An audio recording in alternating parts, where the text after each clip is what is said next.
একটু কথা বলতে চাই। কেমন লাগছে এই যে দীর্ঘ লাইন দেখছি আমরা, আপনি নিশ্চয়ই প্রথম ভোট দিচ্ছেন? জি, আমার জীবনের প্রথম ভোট আজকে। দীর্ঘ আমার 16 বছর পর আমরা আজ প্রথম ভোট দিতে পারছি। এবং জাতীয় সংসদ নির্বাচনে ভোট দিতে পারেননি আপনি এর আগে? জি না, আমি জাতীয় সংসদে ভোট দিতে পারিনি। 2024 সালে আমার জীবনের প্রথম ভোট। এবং সৎযোগ্য, বিনয়ী এবং যে বিশ্ববিদ্যালয়ে সবচেয়ে ভালো কাজ করতে পারবে তাকেই ভোট দেব। সংসদের প্রার্থীদের কাছে কি চাওয়া? যারা হলের উন্নয়ন করতে পারবে, শীত সংকট দূর করতে পারবে, খাদ্যের মান ভালো করতে পারবে, তাদেরকে ভোট দিব। ধন্যবাদ।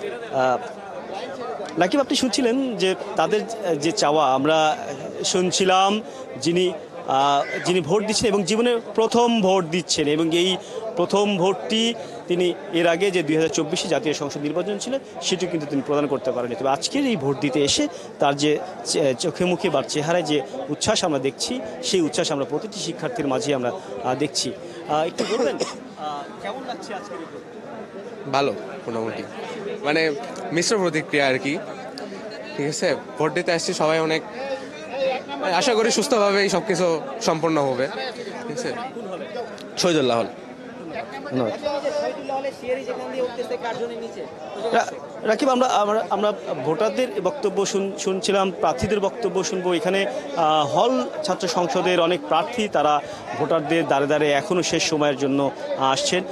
আপনি কি ভোট দিয়েছেন এখনো? না, আমি একজন প্রার্থী, আমি এখনো ভোট দিইনি। আমি আমার যারা ক্যান্ডিডেট আছে হলের, তাদের সাথে একটু ইন্টারাকশন করার চেষ্টা করতেছি। একটু বলবেন আপনার প্রার্থী হিসেবে আসলে কি করতে চান?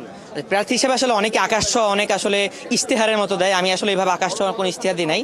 আমার একটা ইশতেহার ছিল যে শিক্ষার্থীদের প্রত্যাশায় আমার নির্বাচনী ইশতেহার। আমি কোনো দল বা কোনো ব্যক্তির এজেন্ডা নয়, বরং শিক্ষার্থীদের এজেন্ডা বাস্তবায়নে কাজ করব। আমি সদস্য পদে লড়ছি স্বতন্ত্রভাবে ডক্টর মোহাম্মদ শহীদুল হল সংসদ থেকে। আমার কিছু নির্দিষ্ট ইশতেহার আছে, তবে আমার যে ওভারঅল ইশতেহার সেটা হলো শিক্ষার্থীদের প্রত্যাশাই।